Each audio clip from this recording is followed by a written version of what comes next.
on Sunday, it all goes down, and we're gonna win the Euro 2024. Will it go to Spain, or is it coming home to England? Not my home. That's the question now. And we saw two teams meeting once again this Sunday, and one of the team which has been so good in the tournament, and the other one which has been heavily criticized with the fans calling for sacking of their head coach. And now it is Spain versus England.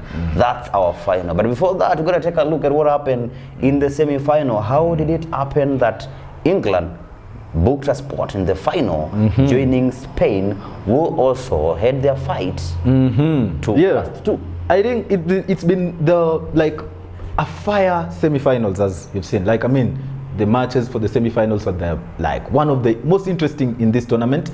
It's like the tournament just sparked up all of a sudden, because rarely do you see those kinds of games in the semi-finals. Most of the games tend to go to extra time, at least one of them. This one ended within 90 minutes. Spain doing their thing against France. And as well for England making that comeback against Netherlands. And great goals were scored. The 16-year-old boy, Spanish boy, scored a fantastic goal. Could be goal of the tournament, maybe but not. Little did we know that later on, Xavi Simons would also score a belter, which didn't mean much, of course, because Netherlands were later on knocked out. But there were so many controversial things, especially in the second semi-final. England was Netherlands, and that's where I'll base match, because that is the match that I was very much looking forward to, not the France one. No disrespect to it. It was also a great match to watch, but England and Netherlands was my watching. Just wanted to see how England will be able to deal with the Netherlands attack. And it looks like England have answers to some of the things they are asked. Every time they have been conceding goals.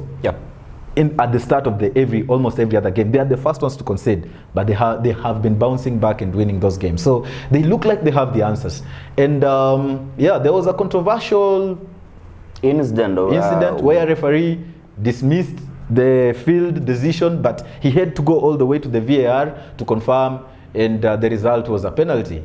I didn't agree with that, but I still think that at the end of the day, probably England will still have maybe won that match, because the way they were playing, there was some balance to that game. You will see that was actually their best game in the tournament, because you could see that tactically they were there in the midfield. They were possessing the ball, holding the ball, creating those chances. Because I remember at some point in game, Dumfries had to make a goal line clearance for Foden, which meant a lot for England. And they have been building up the momentum towards the final, and it's going to be interesting to see, because they are going to play the best team that has played in this tournament, which is Spain. So maybe, I don't know, your side, how did you see the semi-finals? The semi-finals were very interesting. I have a comment on one and only Kylian Mbappe. I feel he's losing ground right now.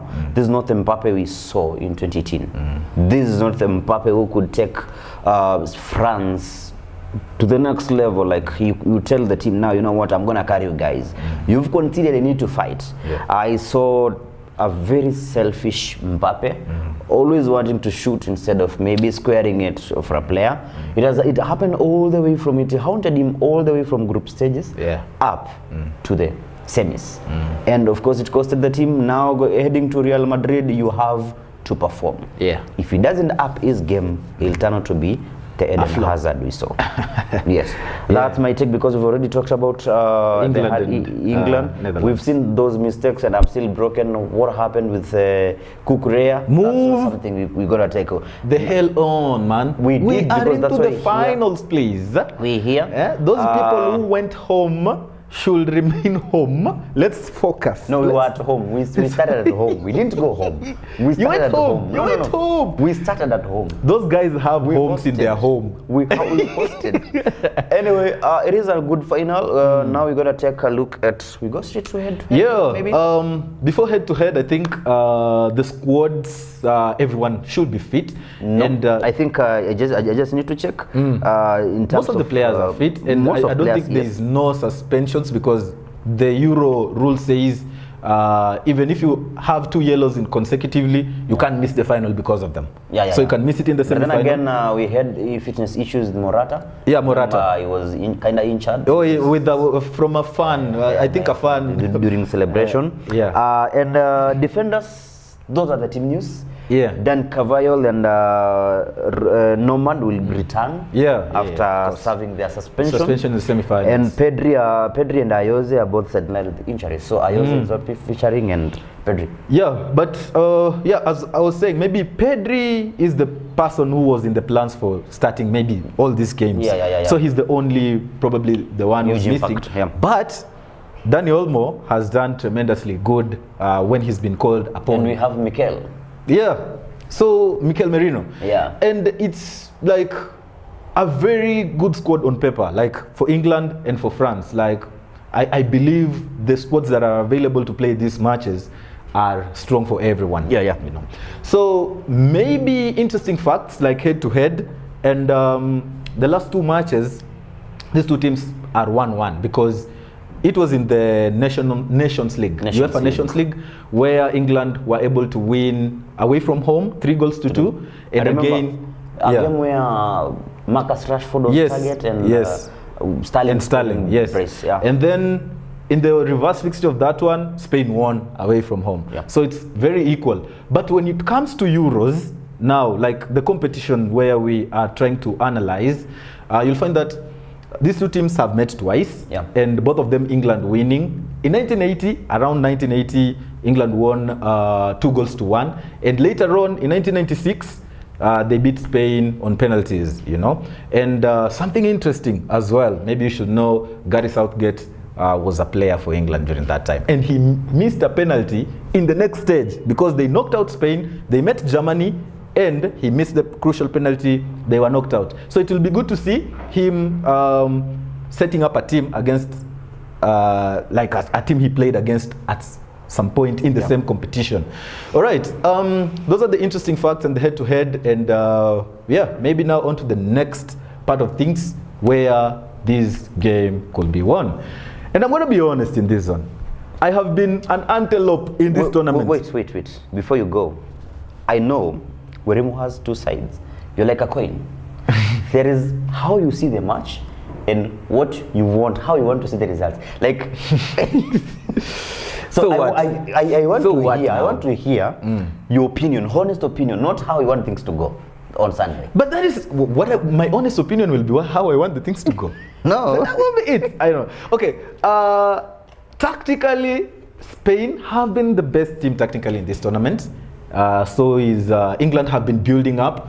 They haven't been tactically sound, but there is a way they've been like trying to, as I said even initially, that they have been solving problems. Whenever problems comes, they solve it. So I think it's going to be a battle in between. We have very electric wingers in Spain for Yamal Lamine and Williams against Kyle Walker, and probably Luke Shaw could start in this one.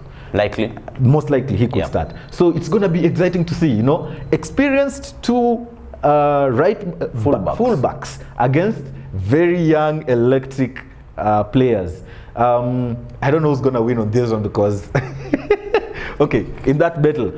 But again, coming onto the midfield, it's still almost as equal because Rodri and Olmo and Fabian Ruiz have done a wonderful job for Spain in the midfield. So they have been cooking. So is Rice, Meno, and Bellingham, because actually maybe people haven't been seeing, they've been like criticizing Bellingham in terms of how he's been creating chances, but when you look at it defensively, he's been putting in some shift. So it's an interesting game, almost very equal, and it gives you like a nostalgia as a person who wants to predict it.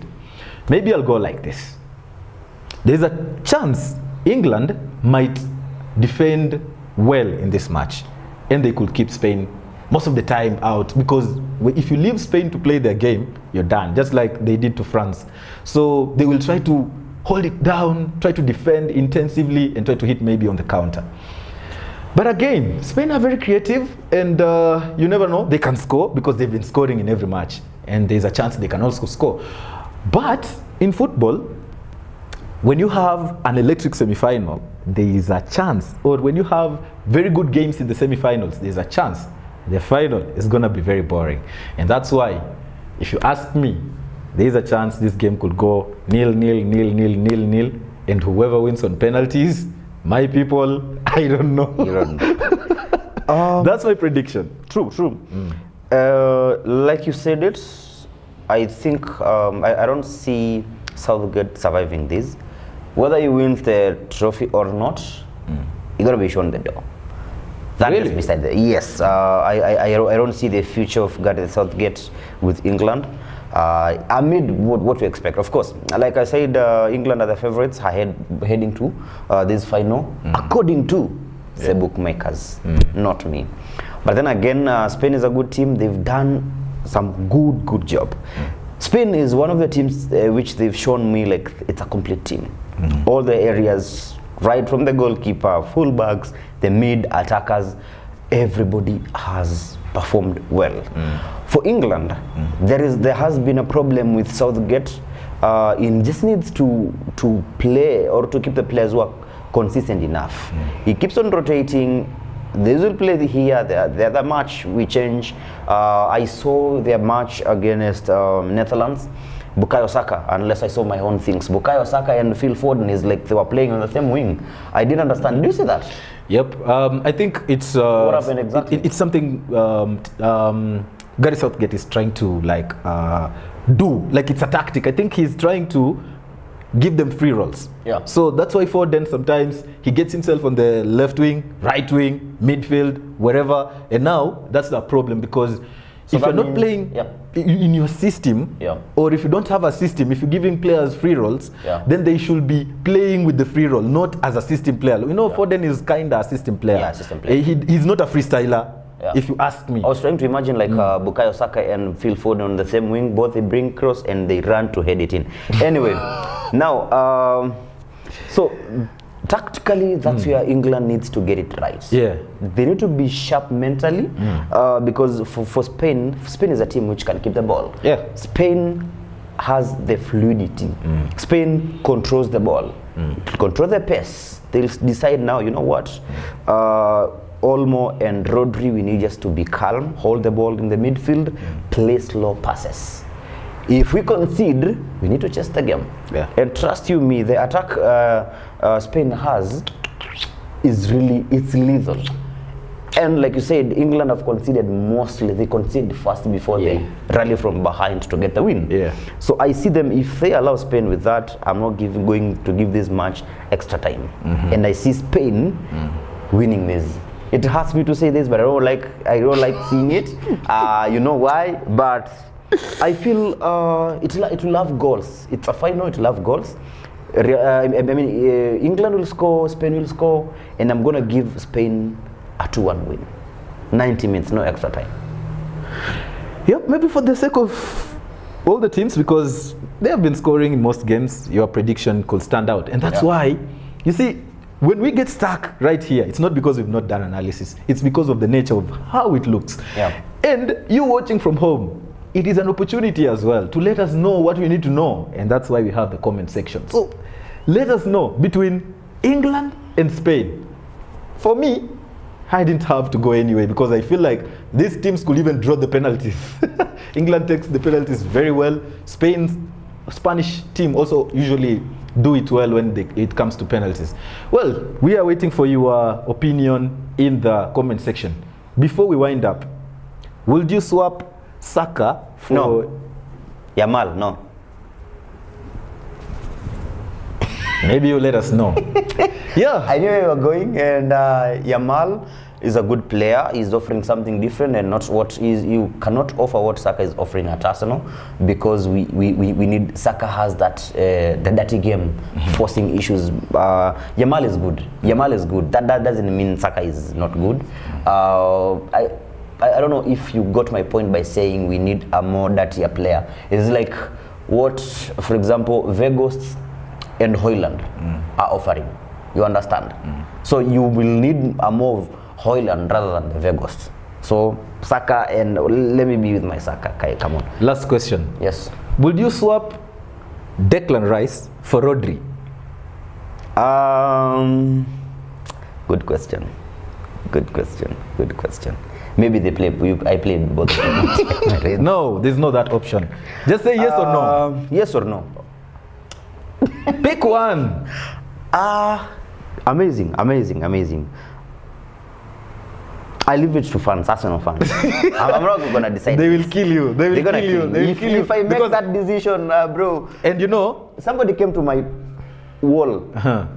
Personal, not the liquid sports, and was like, you called yourself for. Now imagine if I betray Arsenal fan. You have already betrayed them. No. Because you didn't say no. Anyway, that is our opinion on the final, and as we said, make sure that you let us know your opinion as well. We appreciate you. We have guys who come to our comment section and always engage with us. They tell us where they are watching it from Zambia, from Cameroon, from wherever you are. We 100% appreciate you. And yeah, this could be the last video of the Euros, but we're gonna have a lot more coming up, content for pre-season and every other thing. We're gonna bring it for you. As of now, thank you for tuning in up to this point. You have been, of course, with us, me, Brian Werimo, and been told to drop Vinicius and Vincent. And this is the Liquid Sports Show.